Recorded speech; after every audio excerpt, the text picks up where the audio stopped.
Morning students. सो बच्चे आप aldehydes and ketones कर रहे सी, ठीक है। And yesterday we did about aldol condensation, ठीक है। Very very very important. ਅੱਜ ਫਿਰ ਆਪਾਂ ਇੱਕ ਇੰਪੋਰਟੈਂਟ ਰਿਐਕਸ਼ਨ ਸਟਾਰਟ ਕਰਨ ਲੱਗੇ ਆ ਤੇ ਮੈਂ ਤੁਹਾਨੂੰ ਕੱਲ ਕਿਹਾ ਸੀਗਾ ਕਿ ਐਲਡੋਲ ਕੰਡੈਂਸੇਸ਼ਨ ਨੂੰ ਚੰਗੀ ਤਰ੍ਹਾਂ ਕਰ ਲਿਓ ਕਿਉਂਕਿ ਜੋ ਅੱਜ ਕਰਨਾ ਹੈ ਉਹ ਐਗਜ਼ੈਕਟਲੀ ਉਸ ਦਾ ਆਪੋਜ਼ਿਟ, ਠੀਕ ਹੈ। So the first reaction for today is ਬੱਚੇ ਕੈਨੀਜ਼ੈਰੋਜ਼ ਰਿਐਕਸ਼ਨ।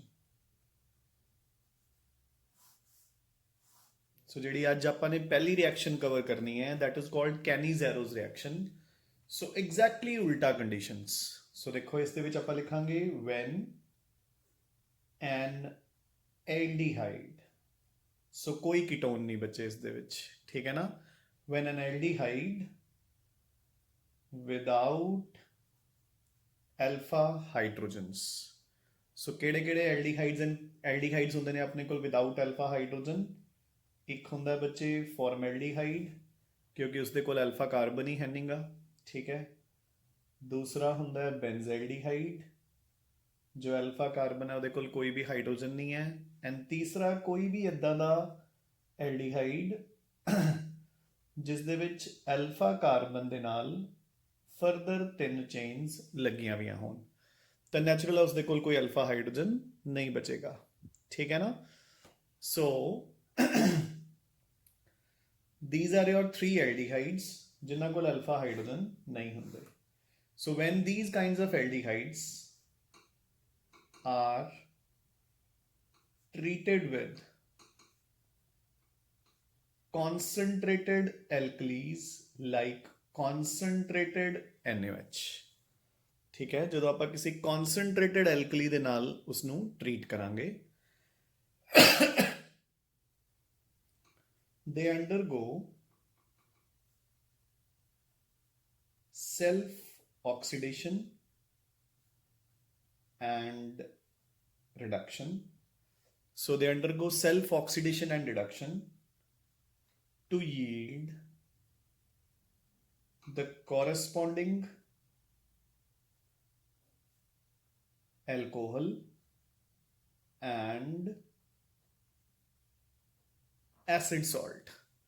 ਸੋ ਕੀ ਕਹਿਣਾ ਚਾਹ ਰਹੇ ਆਪਾਂ ਕਿ ਜਦੋਂ ਆਪਾਂ ਇਦਾਂ ਵਿੱਚੋਂ ਕੋਈ ਵੀ ਐਲਡੀਹਾਈਡ ਇਸ ਨੂੰ ਟ੍ਰੀਟ ਕਰਾਂਗੇ ਵਿਦ ਕਨਸੈਂਟਰੇਟਡ ਐਲਕਲੀਜ਼ ਤਾਂ ਇਹਨਾਂ ਦੀ oxidation as well as reduction ਹੋ ਜਾਊਗੀ। ਤਾਂ ਆਪਾਂ ਕਰ ਚੁੱਕੇ ਨਾ ਬੱਚੇ ਕਿ ਐਲਡੀਹਾਈਡ ਦੀ ਆਕਸੀਡੇਸ਼ਨ ਨਾਲ ਕੀ ਬਣਦਾ ਹੈ? ਕਾਰਬੋਕਸਿਲਿਕ ਐਸਿਡ। ਰਿਡਕਸ਼ਨ ਨਾਲ ਕੀ ਬਣਦਾ ਹੈ? ਐਲਕੋਹਲ। ਪਤਾ ਨਾ ਆਪਾਂ ਨੂੰ। ਦੇਖੋ ਆਪਾਂ ਕਹਿੰਦੇ ਸੀ ਐਲਕੋਹਲ ਦੇ ਚੈਪਟਰ 'ਚ ਕਿ ਆਪਣੇ ਕੋਲ ਕੋਈ ਐਲਕੋਹਲ ਹੋਏਗਾ ਉਸ ਨੂੰ ਆਕਸੀਡਾਈਜ਼ ਕਰੋਗੇ ਤਾਂ ਕੀ ਬਣੂਗਾ? ਐਲਡੀਹਾਈਡ ਪ੍ਰਾਇਮਰੀ ਐਲਕੋਹਲ ਤੋਂ ਤੇ ਫਰਦਰ ਆਕਸੀਡੇਸ਼ਨ ਨਾਲ ਐਸਿਡ। ਤੇ ਰਿਡਕਸ਼ਨ 'ਚ ਉਲਟਾ, ਐਸਿਡ ਤੋਂ ਐਲਡੀਹਾਈਡ, ਐਲਡੀਹਾਈਡ ਤੋਂ ਐਲਕੋਹਲ। ਯਾਨੀ ਕਿ ਐਲਡੀਹਾਈਡਸ ਬਿਲਕੁਲ ਸੈਂਟਰ ਤੇ ਹੈ। ਇਹਨਾਂ ਦੀ ਅਗਰ ਆਕਸੀਡੇਸ਼ਨ ਹੋਏਗੀ ਤਾਂ ਐਸਿਡ ਬਣਨਗੇ, ਰਿਡਕਸ਼ਨ ਹੋਏਗੀ ਤਾਂ ਐਲਕੋਹਲ ਬਣਨਗੇ। ਤਾਂ ਦੇਖੋ ਬੱਚੇ ਕੈਨੀਜ਼ੈਰੋਜ਼ ਦੇ ਵਿੱਚ ਜਿੰਨੇ ਮੋਲੀਕਿਊਲਸ ਤੁਸੀਂ ਲਓਗੇ ਇਹਨਾਂ ਵਿੱਚੋਂ ਕਿਸੇ ਵੀ ਐਲਡੀਹਾਈਡ ਦੇ ਅੱਧਿਆਂ ਦੀ ਹੋ ਜੂਗੀ ਰਿਡਕਸ਼ਨ, ਅੱਧਿਆਂ ਦੀ ਹੋ ਜੂਗੀ ਆਕਸੀਡੇਸ਼ਨ, ਠੀਕ ਹੈ ਨਾ। ਸੋ this is about Canizaro's reaction। ਹੁਣ ਮੈਂ ਤੁਹਾਨੂੰ ਐਗਜ਼ਾਮਪਲ ਦੇ ਕੇ ਰਿਐਕਸ਼ਨ ਕਰਵਾਉਣਾ। ਸੋ ਦੇਖੋ ਬੱਚੇ ਇਹਨਾਂ ਤਿੰਨਾਂ ਵਿੱਚੋਂ ਕੋਈ ਵੀ ਐਲਡੀਹਾਈਡ ਨੂੰ ਅਗਰ ਆਪਾਂ ਟ੍ਰੀਟ ਕਰਾਂਗੇ, ਸੋ ਦੇਖੋ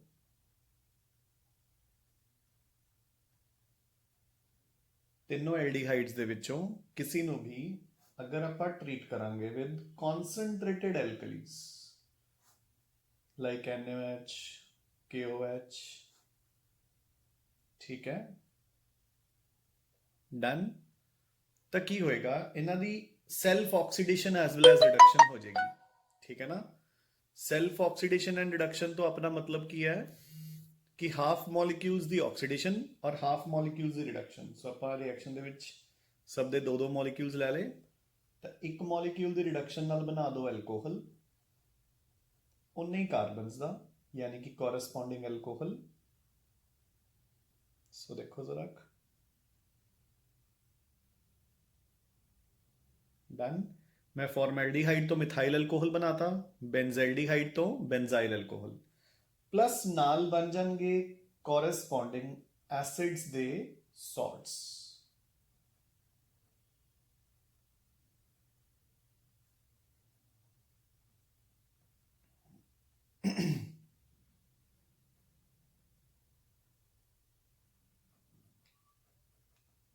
डन के नहीं? ठीक है। बेसिकली देखो ऑक्सीडेशन होके एसिड बन गया, एसिड ते बेस ने फर्दर रिएक्ट करके की बनाता सॉल्ट अपने को। So this is about Cannizzaro reaction. I hope कि ईजी है, ठीक है ना। सो इसਨੂੰ ਆਪਾਂ ਡਿਸਪ੍ਰੋਪੋਰਸ਼ਨੇਸ਼ਨ ਵੀ ਬੋਲ ਸਕਦੇ ਹਾਂ, ਕਿਉਂਕਿ ਇੱਕੋ ਮੋਲੀਕਿਊਲ ਹੈ ਜਿਹੜਾ ਸੇਮ ਮੋਲੀਕਿਊਲਸ ਦੇ ਵਿੱਚੋਂ ਅੱਧਿਆਂ ਦੀ ਆਕਸੀਡੇਸ਼ਨ ਤੇ ਅੱਧਿਆਂ ਦੀ ਰਿਡਕਸ਼ਨ ਹੋ ਰਹੀ ਹੈ ਬੱਚੇ, ਠੀਕ ਹੈ ਨਾ। ਨਾਓ ਇसी ਦੇ ਵਿੱਚ ਨੈਕਸਟ ਇਜ਼ ਕ੍ਰਾਸ कैनी-ज़ेरोस ਰਿਐਕਸ਼ਨ। ਸੋ ਬਿਲਕੁਲ ਕੱਲ ਦੀ ਤਰ੍ਹਾਂ ਜਿਵੇਂ ਆਪਾਂ ਨੇ ਕ੍ਰਾਸ ਐਲਡੋਲ ਕੀਤੀ ਸੀ, ਜਦੋਂ ਦੋ ਡਿਫਰੈਂਟ ਐਲਡੀਹਾਈਡਸ ਜਿਨ੍ਹਾਂ ਦੇ ਕੋਲ ਅਲਫਾ ਹਾਈਡਰੋਜਨ ਨਹੀਂ ਹੈ, ਉਹਨਾਂ ਦਾ ਇੱਕ ਮਿਕਸਚਰ ਲੈ ਕੇ ਆਪਾਂ ਉਸ ਨੂੰ ਕਨਸੈਂਟ੍ਰੇਟਡ ਐਲਕਲੀਜ਼ ਨਾਲ ਟਰੀਟ ਕਰਾਂਗੇ ਤਾਂ ਦੈਟ ਇਜ਼ ਕਾਲਡ ਕ੍ਰਾਸ कैनी-ज़ेरोस। ਮੇਰੀ ਗੱਲ ਸਮਝ ਗਏ ਨਾ। ਜਦੋਂ ਦੋ ਡਿਫਰੈਂਟ ਐਲਡੀਹਾਈਡਸ ਜਿਨ੍ਹਾਂ ਕੋਲ ਅਲਫਾ ਹਾਈਡਰੋਜਨ ਐਟਮਸ ਨਹੀਂ ਹੈ, ਆਪਾਂ ਉਹਨਾਂ ਨੂੰ ਟਰੀਟ ਕਰਾਂਗੇ with concentrated alkalis, then it is known as cross Cannizzaro reaction. ਤਾਂ ਦੇਖੋ ਬੱਚੇ ਯਾਦ ਰੱਖਣਾ ਹੈ ਕਿ ਇਹਨਾਂ ਵਿੱਚੋਂ ਇੱਕ ਐਲਡੀਹਾਈਡ ਹਮੇਸ਼ਾ ਫਾਰਮੈਲਡੀਹਾਈਡ ਹੋਏਗਾ। ਸੋ ਆਪਣੇ ਕੋਲ ਦੋ ਹੀ ਪੋਸੀਬਲ ਕੰਬੀਨੇਸ਼ਨਸ ਬਣੇ, ਇੱਕ ਤਾਂ ਫਾਰਮੈਲਡੀਹਾਈਡ ਪਲਸ ਬੈਂਜ਼ੈਲਡੀਹਾਈਡ ਔਰ ਦੂਸਰਾ ਬਣੂਗਾ ਫਾਰਮੈਲਡੀਹਾਈਡ ਪਲਸ ਕੋਈ ਵੀ ਐਦਾਂ ਦਾ ਐਲਡੀਹਾਈਡ, ਠੀਕ ਹੈ। ਆਪਾਂ ਨੇ ਦੋ ਡਿਫਰੈਂਟ ਲੈਣੇ ਆ ਨਾ ਬੱਚੇ, ਤਾਂ ਦੋਨਾਂ ਵਿੱਚੋਂ ਇੱਕ ਤਾਂ ਫਾਰਮੈਲਡੀਹਾਈਡ ਹੋਏਗਾ ਹੀ ਹੋਏਗਾ। ਸੋ ਜਦੋਂ ਆਪਾਂ ਇਹਨਾਂ ਨੂੰ ਟਰੀਟ ਕਰਾਂਗੇ ਵਿਦ ਕਨਸੈਂਟ੍ਰੇਟਡ ਐਲਕਲੀ, ਤਾਂ ਯਾਦ ਰੱਖਣਾ ਬੱਚੇ ਜਿਹੜਾ ਐਲਕੋਹਲ ਪਾਰਟ ਹੈ ਉਹ ਬਣੇਗਾ ਦੂਸਰੇ ਐਲਡੀਹਾਈਡ ਤੋਂ ਤੇ ਐਸਿਡ ਪਾਰਟ ਬਣੇਗਾ ਹਮੇਸ਼ਾ ਫਾਰਮੈਲਡੀਹਾਈਡ ਤੋਂ, ਯਾਨੀ ਕਿ ਆਕਸੀਡੇਸ਼ਨ ਫਾਰਮੈਲਡੀਹਾਈਡ ਦੀ ਹੋਏਗੀ।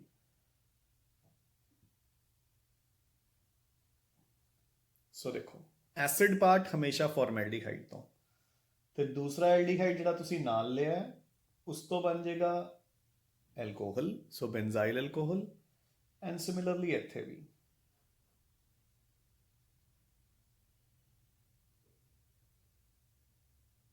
ਫਾਈਨ। ਸੋ ਜਿਹੜਾ ਦੂਸਰਾ ਐਲਕੋਹਲ ਸੀ, ਦੂਸਰਾ ਐਲਡੀਹਾਈਡ ਸੀ, ਉਸ ਤੋਂ ਰਿਡਕਸ਼ਨ ਹੋ ਕੇ ਬਣੇਗਾ ਐਲਕੋਹਲ, ਔਰ ਜਿਹੜਾ ਫਾਰਮੈਲਡੀਹਾਈਡ ਹੈ ਉਸ ਤੋਂ ਹਮੇਸ਼ਾ ਆਕਸੀਡੇਸ਼ਨ ਹੋ ਕੇ ਬਣੇਗਾ ਐਸਿਡ ਦਾ salt. So this is about cross Cannizzaro reaction when a mixture of two different aldehydes without alpha hydrogens is treated with concentrated alkali. Now third category is the under intramolecular कैनी-ज़ेरोस reaction बच्चे। So this is intramolecular कैनी-ज़ेरोस reaction। ਤਾਂ ਇਸ ਦੇ ਵਿੱਚ ਕੀ ਹੈ, ਦੇਖੋ ਨੇਮ ਖੁਦ ਹੀ ਬੋਲ ਰਿਹਾ ਇੰਟਰਾਮੋਲੀਕੂਲਰ, ਮਤਲਬ ਮੋਲੀਕਿਊਲ ਦੇ ਵਿੱਚ ਹੀ ਹੈ ਨਾ। ਸੋ ਆਪਣੇ ਕੋਲ ਅਗਰ ਕੋਈ ਇਦਾਂ ਦਾ ਐਲਡੀਹਾਈਡ ਹੋਵੇ, ਸੋ ਇਸ ਦਾ ਨੇਮ ਕੀ ਹੁੰਦਾ ਹੈ? Common name is glyoxal, IUPAC name ethane 1,2 diol, ਠੀਕ ਹੈ। ਤਾਂ ਦੇਖੋ ਦੋਨੋਂ ਕਾਰਬਨਸ ਹੈ ਜਿਹੜੇ ਦੋਨੋਂ with respect to each other alpha ਹੈ, ਤੇ ਦੋਨੋਂ ਹੀ ਫੰਕਸ਼ਨਲ ਗਰੁੱਪਸ ਨੇ ਇਹ, ਠੀਕ ਹੈ। ਤਾਂ ਇਸ ਨੂੰ ਤੁਸੀਂ ਟਰੀਟ ਕਰੋ ਵਿਦ ਕਨਸੈਂਟ੍ਰੇਟਡ ਐਲਕਲੀ, ਤਾਂ ਇੱਕ ਫੰਕਸ਼ਨਲ ਗਰੁੱਪ ਦੀ ਹੋ ਜਾਏਗੀ ਰਿਡਕਸ਼ਨ, ਦੂਸਰੇ ਦੀ ਹੋ ਜਾਏਗੀ oxidation. So within the molecule oxidation as well as reduction ਹੋਗੀ, and that is why this is called cross Cannizzaro reaction। clear ਬੱਚੇ? so this is all about Cannizzaro reaction। so ਇਹ ਵੀ ਆਪਾਂ ਨੇ ਅੱਜ ਕੰਪਲੀਟ ਕਰ ਲਈ ਰਜੇ। Done. ਨਾਓ कैनी-ज़ेरोस ਤੋਂ ਬਾਅਦ next we move on to Tischenko's reaction,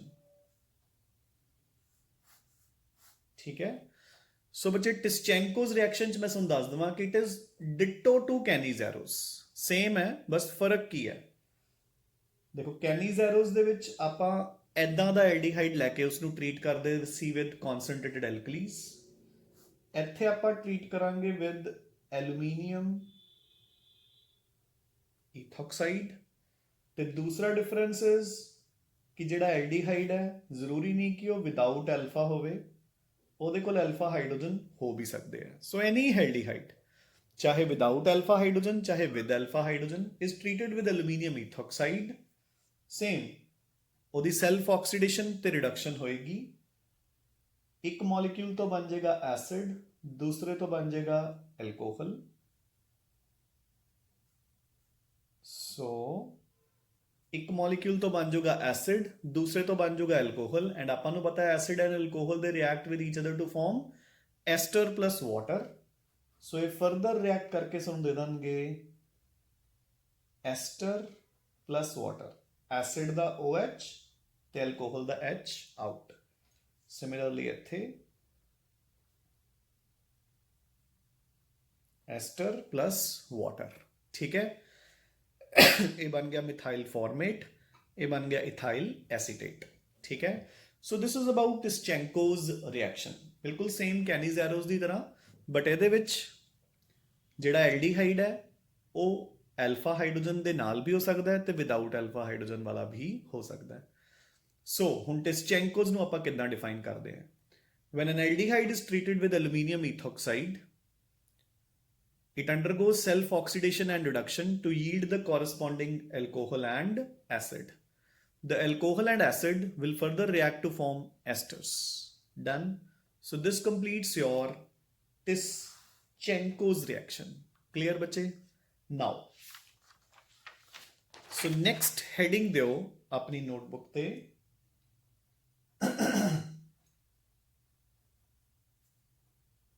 electrophilic substitutions of benzaldehyde and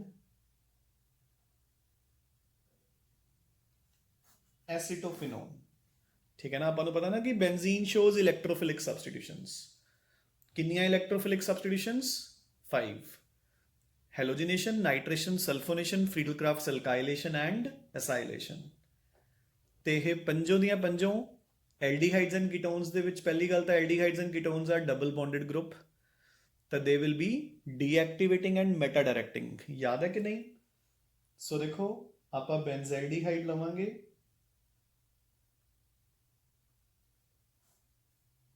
ਆਪਾਂ ਇਸ ਦੀ ਹੈਲੋਜੀਨੇਸ਼ਨ ਕਰਾਂਗੇ,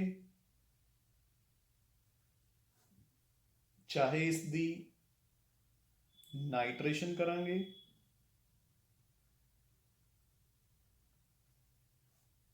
और चाहे इसकी सल्फोनेशन करांगे, ठीक है ना। फ्रीडल-क्राफ्ट्स एल्काइलेशन ते एसाइलेशन ये शो नहीं करते क्योंकि ये डीएक्टिवेटिंग ग्रुप्स है, ठीक है। तब बच्चे हेलोजिनेशन भी कितने होएगी? Eight Meta position. नाइट्रेशन भी कितने होएगी? Meta position. सल्फोनेशन भी कितने होएगी? Eight Meta position. क्लियर, ठीक है ना। सिमिलरली अगर आप एसिटोफिनोन ले लिए, ठीक है, और आप उसकी ट्राई करिए हेलोजिनेशन,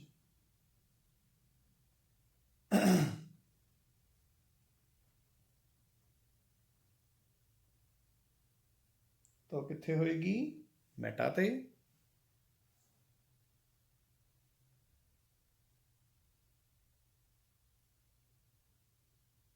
नाइट्रेशन ट्राई कर रहे हैं,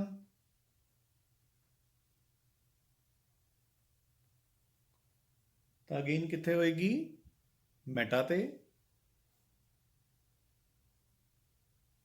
और अगर सल्फोनेशन ट्राई कर रहे हैं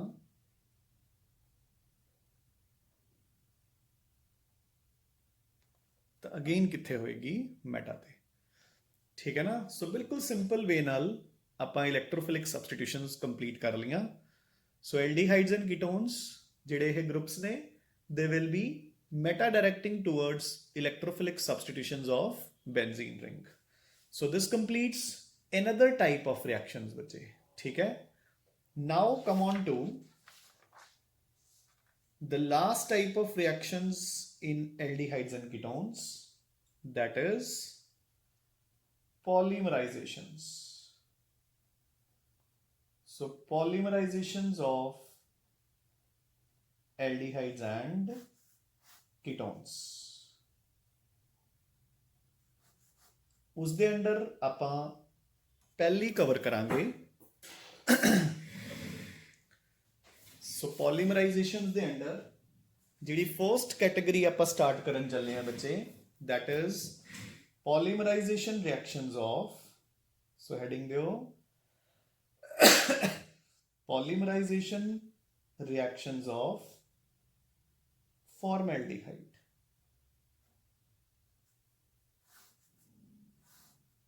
ਸੋ ਪਹਿਲਾਂ ਆਪਾਂ ਪੋਲੀਮਰਾਈਜੇਸ਼ਨਸ ਕਰਾਂਗੇ ਬੱਚੇ ਫਾਰਮੈਲਡੀਹਾਈਡ ਦੀਆਂ, ਠੀਕ ਹੈ।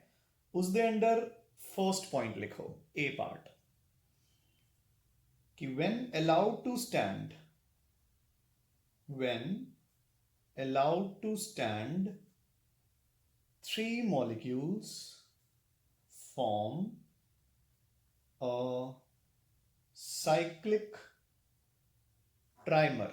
हाँ, ट्राइमर मीन्स कि 3 मॉलिक्यूल्स तो जुड़ के बने हैं। उसका नेम की हुंदा है मेटा फॉर्मल्डिहाइड या ट्राइऑक्सेन। मेटाफॉर्मल्डिहाइड या ट्राइऑक्सेन। सो देखो, अगर तुहानू क्वेश्चन आंदा है कि फॉर्मल्डिहाइड नू आपां ने जस्ट रखता, it is allowed to stand, होर आपां ने कुछ नहीं किया, तो की होएगा? Slowly 3 molecules will condense to form a cyclic trimer. देखो बच्चे, ਆਪਾਂ ਫਾਰਮੈਲਡੀਹਾਈਡ ਨੂੰ ਇਦਾਂ ਲਿਖ ਸਕਦੇ ਨਾ CH2 ਡਬਲ ਬੌਂਡ O। ਦੇਖੋ ਆਈ ਹੁੰਦਾ ਨਾ HCHO, ਤਾਂ CH2 ਡਬਲ ਬੌਂਡ O ਹੈ ਨਾ। ਤਾਂ ਦੇਖੋ 3 molecules CH2 double bond O, CH2 double bond O, CH2 double bond O। ਮੈਂ ਸਿੰਗਲ ਬੌਂਡ ਲਗਾਇਆ ਹਲੇ, ਹੁੰਦਾ ਡਬਲ ਬੌਂਡ ਹੈ ਤਾਂ ਇੱਕ ਇੱਕ ਪਾਈ ਬੌਂਡ ਇੱਥੇ ਸ਼ਿਫਟ ਹੋ ਜਾਊਗਾ ਤੇ ਆਪਣੇ ਕੋਲ ट्राइऑक्सेन बन जूगी, ठीक है। So this is your cyclic trimer which is formed from formaldehyde when it is allowed to stand बच्चे, ठीक है। Now next we come on to second part, ठीक है। सो सेकेंड ते आओ बच्चे। सेकेंड मतलब इसी दे अंडर फॉर्मल्डिहाइड दे विच सेकेंड पॉइंट लिखो when evaporated to dryness, when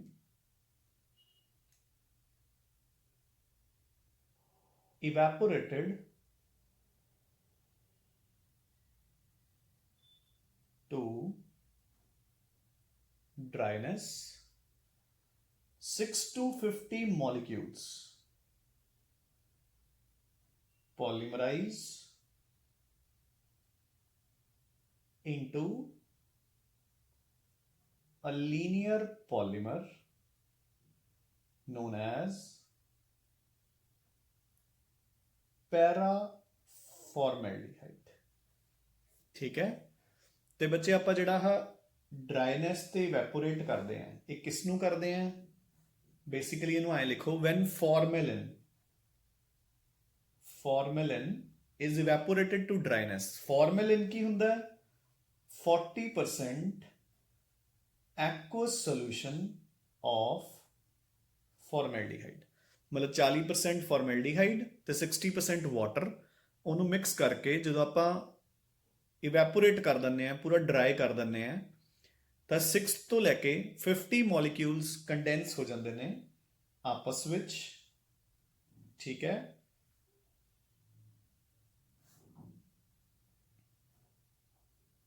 ਇੱਦਾਂ ਸੋ CH2 ਡਬਲ ਬੌਂਡ O ਹੁੰਦਾ ਤਾਂ ਇੱਦਾਂ ਦੀ ਇੱਦਾਂ ਅੱਗੇ ਦੀ ਅੱਗੇ ਲਿੰਕ ਹੋ ਜਾਂਦੇ ਨੇ, ਠੀਕ ਹੈ। ਕਿੰਨੇ ਮੋਲੀਕਿਊਲਸ? 6 to 50 ਐਂਡ ਦਿਸ ਜਿਹੜਾ ਹੈ ਲੀਨੀਅਰ ਪੋਲੀਮਰ ਬਣ ਜਾਂਦਾ ਹੈ। This is known as paraformaldehyde. Clear now, ਠੀਕ ਹੈ।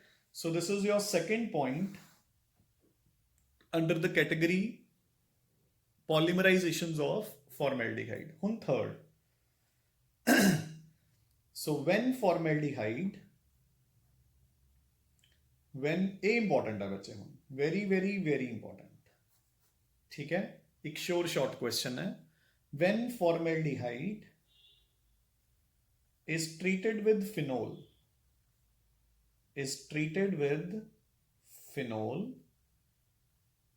in the presence of a base like NaOH,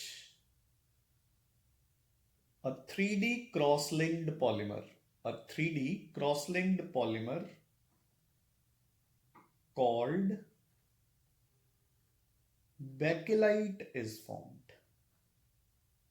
Very very very important बच्चे।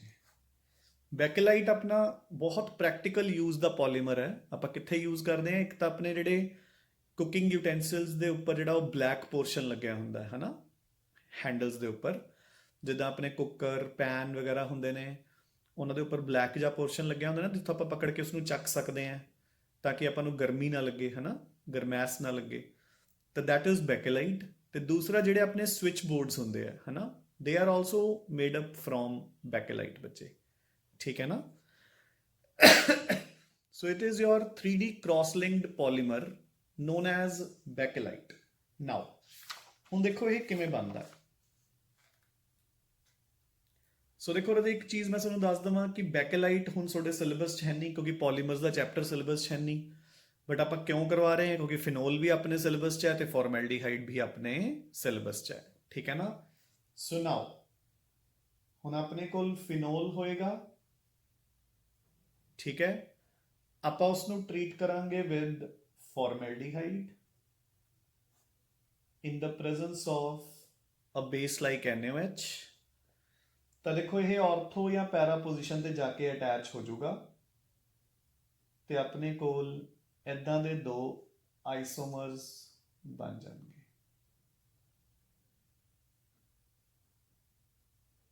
ਠੀਕ ਹੈ ਨਾ।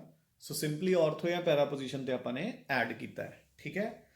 ਹੁਣ ਦੇਖੋ ਜਿਹੜੇ ਇਹ ਆਰਥੋ ਜਾਂ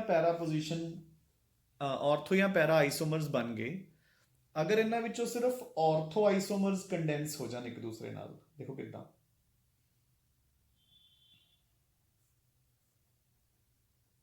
ਸੋ ਜਿਹੜੇ ਇਹ ਆਰਥੋ ਵਾਲੇ ਆ, ਅਗਰ ਇਕੱਲੇ ਇਹ ਕੰਡੈਂਸ ਹੋ ਜਾਣ, ਕਿੱਦਾਂ ਹੋਣਗੇ? ਦੇਖੋ ਇੱਕ ਮੋਲੀਕਿਊਲ ਦਾ OH ਤੇ ਨਾਲ ਵਾਲੇ ਦੇ ਦੂਸਰੀ ਆਰਥੋ ਪੋਜੀਸ਼ਨ ਦਾ H ਮਿਲ ਕੇ ਆਊਟ ਹੋਈ ਜਾਏਗਾ ਵਾਟਰ, ਤੇ ਆਪਣੇ ਕੋਲ ਕੁਝ ਐਦਾਂ ਦਾ ਪੋਲੀਮਰ ਤਿਆਰ ਹੋ ਜਾਏਗਾ।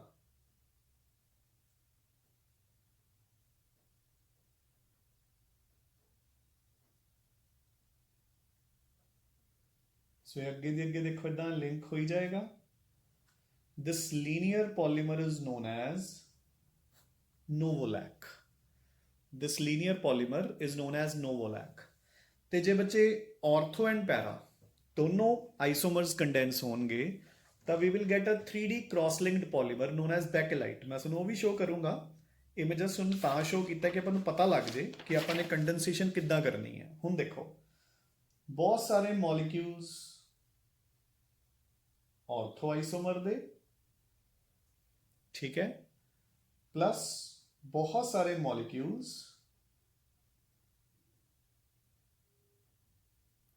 ਪੈਰਾ ਆਈਸੋਮਰ ਦੇ ਆਪਸ 'ਚ ਮਿਲਣਗੇ ਤੇ ਆਪਣੇ ਕੋਲ ਦੇਖੋ ਕਿੱਦਾਂ ਦਾ ਪੋਲੀਮਰ ਬਣੇਗਾ। ਸੋ ਦੇਖੋ ਧਿਆਨ ਨਾਲ,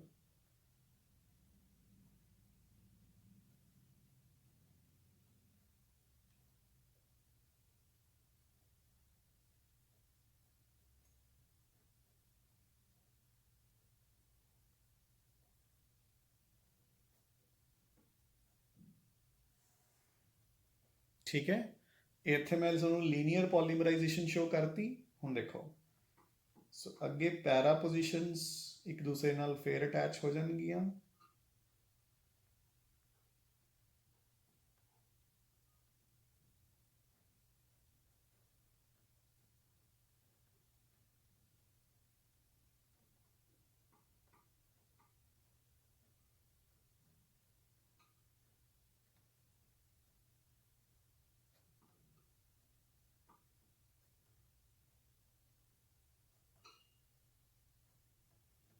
डन रजे, ठीक है। So this is called bakelite. It is a poor conductor of heat, it is a poor conductor of electricity, it is brittle, it is very hard. ਆਪਾਂ ਨੂੰ ਸਭ ਨੂੰ ਪਤਾ ਹੈ। ਆਪਾਂ ਨੂੰ ਇਹਦੀਆਂ ਪ੍ਰੋਪਰਟੀਜ਼ ਅਗਰ ਪੁੱਛੀਆਂ ਜਾਂਦੀਆਂ ਤਾਂ ਸਿੰਪਲੀ ਆਪਣੇ ਮਾਈਂਡ 'ਚ ਲੈ ਕੇ ਆਓ ਕਿ ਆਪਾਂ ਕਿੱਥੇ ਯੂਜ਼ ਕਰਦੇ ਹਾਂ, ਕੁੱਕਰਸ ਲਈ ਐਂਡ ਸਵਿਚ ਬੋਰਡਸ ਨੂੰ ਬਣਾਉਣ ਲਈ। ਠੀਕ ਹੈ, ਅਗਰ ਆਪਣੇ ਧਿਆਨ 'ਚ ਇੰਨੀ ਚੀਜ਼ ਆ ਗਈ ਤਾਂ ਇਟ ਮੀਨਸ ਕਿ ਅਗਰ ਆਪਣੇ ਧਿਆਨ 'ਚ ਇੰਨੀ ਚੀਜ਼ ਆ ਗਈ ਤਾਂ ਇਟ ਮੀਨਸ ਆਪਾਂ ਨੂੰ ਸਾਰੀਆਂ ਪ੍ਰੋਪਰਟੀਜ਼ ਧਿਆਨ 'ਚ ਆ ਜਾਣਗੀਆਂ। ਠੀਕ ਹੈ ਨਾ, ਸਮਝ ਗਏ ਨਾ। So this is the use of bakelite. ਠੀਕ ਹੈ ਬੱਚੇ, ਆਪਾਂ ਇੱਥੇ ਰੁਕਦੇ ਹਾਂ। ਬਾਕੀ ਪੋਲੀਮਰਾਈਜੇਸ਼ਨਸ ਆਪਾਂ ਕੰਟੀਨਿਊ ਕਰਾਂਗੇ, ਕਿਉਂਕਿ ਰੈਗੂਲਰ ਆਫਲਾਈਨ ਕਲਾਸ ਜਿਹੜੀ ਹੁੰਦੀ ਹੈ ਉਹਦੇ ਵਿੱਚ ਮੈਂ ਇੱਥੋਂ ਤੱਕ ਹੀ ਕਵਰ ਕਰਵਾਇਆ ਸੀ। ਠੀਕ ਹੈ ਨਾ, ਸੋ ਇੱਥੇ ਤੱਕ ਤੁਸੀਂ ਕਵਰ ਕਰ ਲਓ। ਕੱਲ ਆਪਣਾ ਐਲਡੀਹਾਈਡਸ ਐਂਡ ਕੀਟੋਨਸ ਕੰਪਲੀਟ ਹੋ ਕੇ ਆਪਾਂ ਨੈਕਸਟ ਅੱਗੇ ਪੜ੍ਹਨਾ ਸਟਾਰਟ ਕਰਾਂਗੇ। ਠੀਕ ਹੈ ਬੱਚੇ, ਸੋ till then keep studying and keep revising. Thanks a lot ਬੱਚੇ।